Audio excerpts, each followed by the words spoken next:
সুপ্রভাত বন্ধুরা, আজ হলো 6 ফেব্রুয়ারি, 23 মাঘ, 17 শ্রাবণ, শুক্রবার। আজকের সকালের বিশেষ বিশেষ খবরগুলি হলো: নতুন শ্রম কোড সহ বিভিন্ন কারণে আগামী 12 ফেব্রুয়ারি ভারত বন্ধ, চাকা বন্ধের ডাক বিভিন্ন ট্রেড ইউনিয়নের। এদিকে একাধিক ট্রেড ইউনিয়নের তরফে আগামী 12 ফেব্রুয়ারি দেশ জুড়ে ব্যাংক ধর্মঘটেরও ডাক দেওয়া হয়েছে। মেঘালয়ের ভয়ঙ্কর ঘটনায় নিহতদের পরিবারকে 2 লক্ষ টাকা করে এবং আহতদের 50,000 টাকা করে ক্ষতিপূরণ ঘোষণা প্রধানমন্ত্রী নরেন্দ্র মোদীর। এদিকে অসম সরকারের তরফে রাজ্যের নিহতদের 5 লক্ষ টাকা করে দেওয়া হবে ঘোষণা মুখ্যমন্ত্রী হিমন্ত বিশ্ব শর্মার। মেঘালয়ের কয়লা খনিতে বিস্ফোরণ কাণ্ডে বাড়ছে মৃতের সংখ্যা। কাটিগড়ার একই পরিবারের 2 ভাই সহ 10 জনের মৃত্যু। বিস্তারিত থাকবে প্রতিবেদনে। হাইলাকান্দি জেলায় আসন্ন নির্বাচনের জন্য ইভিএম সচেতনতা অভিযান শুরু। পিএম শ্রী ইচাবিল এইচএস স্কুলে এবার নতুন মেট্রিক পরীক্ষা কেন্দ্র, প্রস্তুতি চূড়ান্ত। পাতারকান্দির ইসাবিলের এই এইচএস স্কুলে প্রথমবার 520 পরীক্ষার্থী বসছে কেন্দ্রে। রামকৃষ্ণনগর থেকে এক সদ্যজাতের মৃতদেহ উদ্ধার। পৃথিবীর আলো দেখার আগেই মর্মান্তিক পরিণতির শিকার নবজাতক। নতুন সরকারের শপথের পরেই ফের অগ্নিগর্ভ মণিপুর, বিক্ষোভে কুকিরা, বিজেপি বিধায়কদের হুঁশিয়ারি। 44 বছর পর খুনের মামলায় 100 বছরের বৃদ্ধকে বেকসুর খালাস দিল এলাহাবাদ হাইকোর্ট। রামকৃষ্ণনগরে কংগ্রেস বিজেপির মনোনয়ন প্রত্যাশী বহু, 2026-এর মহারণ। স্ত্রী শিক্ষিত বলেই খরপোশ এড়ানো যাবে না, বলল সুপ্রিম কোর্ট। এবার টিকিটের সঙ্গে পরিচয়পত্র যাচাইও বাধ্যতামূলক ঘোষণা রেলের। এবং থাকবে আজকের বরাক উপত্যকার 3 জেলার আবহাওয়ার খবর। তাহলে বিস্তারিত খবরে যাওয়ার আগে অবশ্যই ভিডিওটিতে একটি লাইক করে চ্যানেলটি সাবস্ক্রাইব করে পাশের বেল আইকনটি বাজিয়ে রাখবেন এবং ফেসবুক পেজটি ফলো করে ভিডিওটি অবশ্যই শেয়ার করবেন যাতে সঠিক তথ্যগুলো সবার কাছে পৌঁছাতে পারে। এবার শুনুন আজকের খবরগুলির বিস্তারিত। প্রথম খবর, মেঘালয়ের ভয়ঙ্কর ঘটনায় নিহতদের পরিবারকে 2 লক্ষ টাকা করে এবং আহতদের 50,000 টাকা করে ক্ষতিপূরণ দেওয়ার ঘোষণা প্রধানমন্ত্রী নরেন্দ্র মোদীর। অসম সরকারের তরফে রাজ্যের নিহতদের 5 লক্ষ টাকা করে দেওয়া হবে ঘোষণা মুখ্যমন্ত্রী হিমন্ত বিশ্ব শর্মার। মেঘালয়ের কয়লা খনিতে বিস্ফোরণ কাণ্ডে বাড়ছে মৃতের সংখ্যা। কাটিগড়ার একই পরিবারের 2 ভাই সহ 10 জনের মৃত্যু। মেঘালয়ে কয়লা খনিতে ভয়াবহ বিস্ফোরণে মৃতের সংখ্যা হু হু করে বাড়ছে। ইতিমধ্যে জানা গেছে মৃতের সংখ্যা দাঁড়িয়েছে 30 জনে। নিহতদের মধ্যে বরাক উপত্যকার বেশ কয়েকজন থাকার আশঙ্কা করা হচ্ছে। এর মধ্যে কাটিগড়ার 10 জন শ্রমিকের মৃত্যুর খবর পাওয়া গেছে। এই সব শ্রমিকদের মধ্যে নাম ঠিকানা পাওয়া গেছে 7 জনের।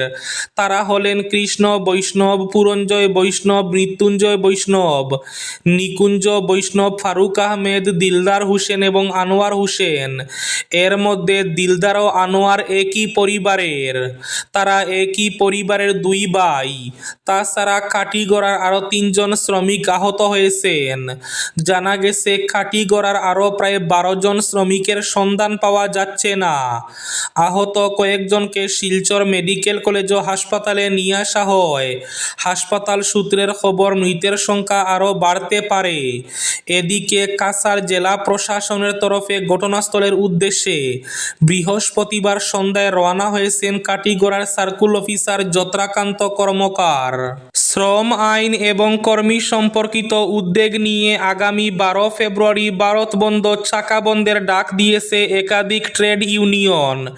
সেই সঙ্গে আগামী 12 ফেব্রুয়ারি দেশ জুড়ে ব্যাংক ধর্মঘটেরও ডাক দেওয়া হয়েছে।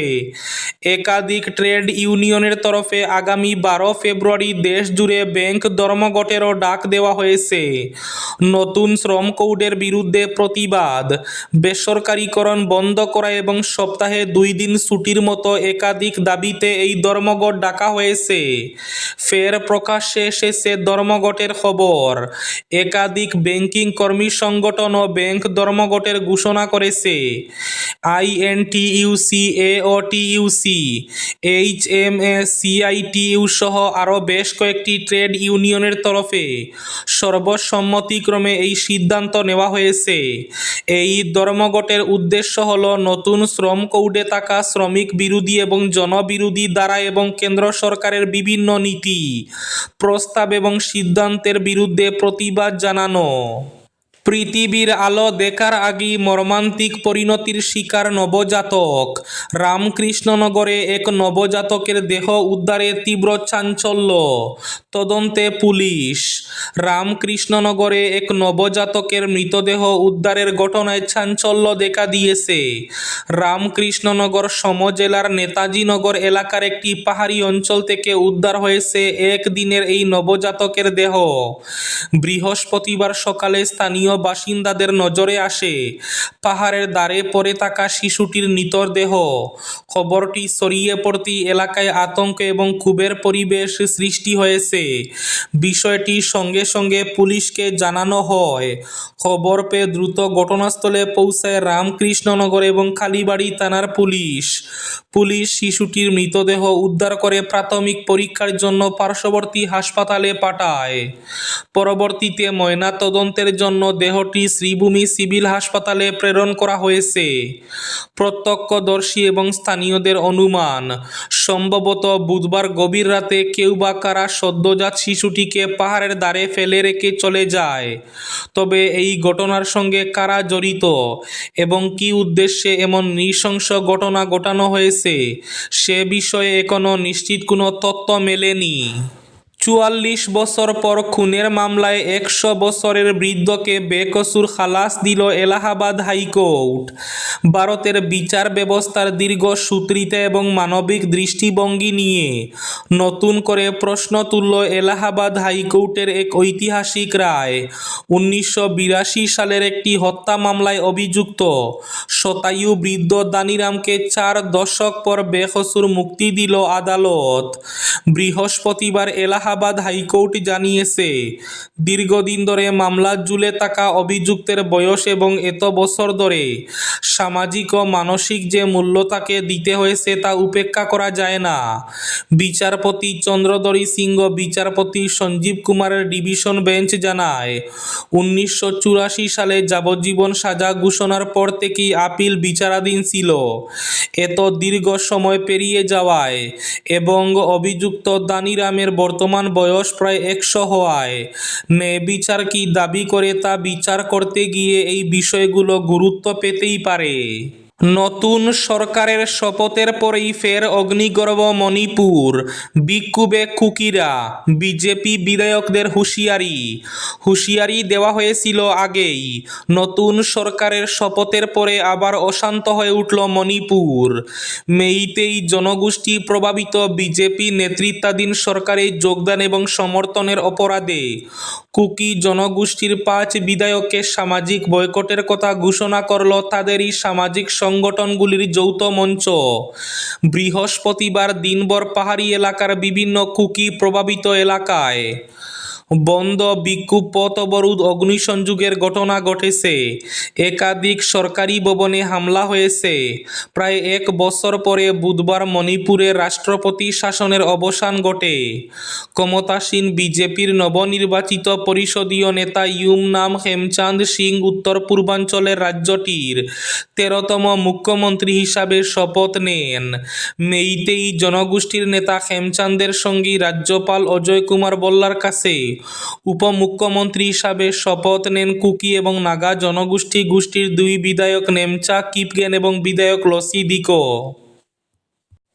মেইতেই খেমচাঁদের বিজেপি সরকারকে সমর্থন জানিয়েছেন 10 কুকি বিধায়ক। উপমুখ্যমন্ত্রী হয়েছেন কুকি বিধায়ক নেমচা কিপগেন।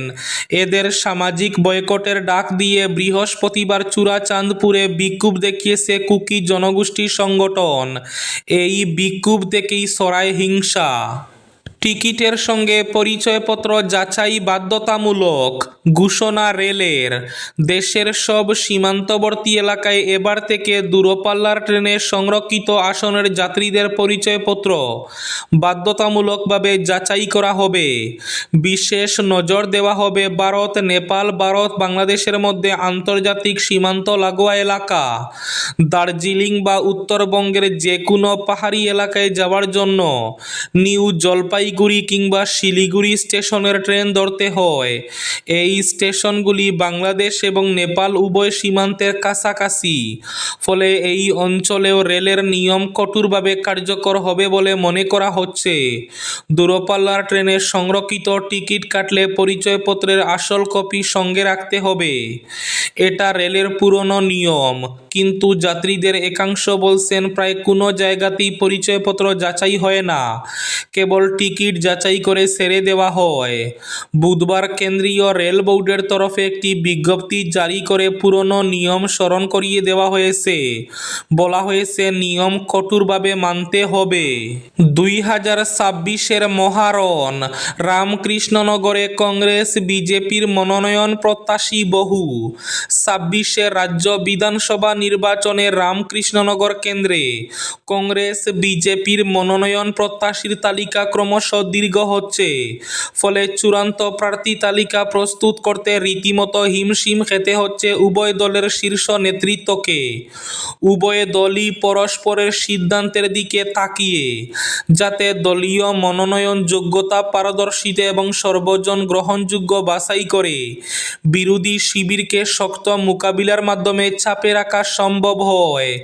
অন্যদিকে ফেব্রুয়ারির মাঝামাঝি উভয় দলেরই প্রথম প্রার্থী তালিকা প্রকাশ পাবে বলে এই ইঙ্গিত থাকলেও তালিকায় সংযোগ হবে না রামকৃষ্ণনগর কেন্দ্রের প্রার্থীর নাম। এ নিয়ে অবশ্যই প্রত্যাশীদের মধ্যে চলছে নানা জল্পনা কল্পনা। আজকের বরাক উপত্যকার 3 জেলার আবহাওয়ার খবর। আজ বরাক উপত্যকার 3 জেলার আকাশ ফর্সা থাকার পূর্বাভাস। শিলচর কাছাড়ে আজ সর্বোচ্চ তাপমাত্রা থাকবে 26 ডিগ্রি সেলসিয়াস এবং সর্বনিম্ন তাপমাত্রা থাকবে 13 ডিগ্রি সেলসিয়াস। শ্রীভূমি তথা করিমগঞ্জ জেলায় আজ সর্বোচ্চ তাপমাত্রা থাকবে 25 ডিগ্রি সেলসিয়াস এবং সর্বনিম্ন তাপমাত্রা থাকবে 12 ডিগ্রি সেলসিয়াস। হাইলাকান্দি জেলায় আজ সর্বোচ্চ তাপমাত্রা থাকবে 25 ডিগ্রি সেলসিয়াস এবং সর্বনিম্ন তাপমাত্রা থাকবে 13 ডিগ্রি সেলসিয়াস। এবার শেষ খবরটি। হাইলাকান্দি জেলায় আসন্ন নির্বাচনের জন্য ইভিএম সচেতনতা অভিযান শুরু। হাইলাকান্দি জেলায় আসন্ন আসাম বিধানসভা নির্বাচনের জন্য ইভিএম সচেতনতা অভিযান 5 ফেব্রুয়ারি বৃহস্পতিবার শুরু হয়েছে। নির্বাচন কমিশনের নির্দেশে ভোটারদের মধ্যে সচেতনতা বৃদ্ধি করতে এই অভিযানের সূচনা করা হয়েছে। অভিযানের অংশ হিসাবে ইভিএম ডেমনস্ট্রেশন সেন্টার এবং মোবাইল ডেমনস্ট্রেশন ভ্যান ব্যবহার করে জনসাধারণের মধ্যে ইভিএম সম্পর্কে সচেতনতা বৃদ্ধির জন্য প্রচার চালানো হবে। এমডিবিগুলো থিয়েটার, মেলা, বাজার এবং অন্যান্য জনসমাবেশে যাবে। EVM demonstration centre Hailakandi revenue circle অফিসারের প্রাঙ্গণের সামনে স্থাপন করা হবে। এই ছিল আজকের সকালের বিশেষ খবরগুলি। ভিডিওটি অবশ্যই লাইক করে শেয়ার করে দেবেন।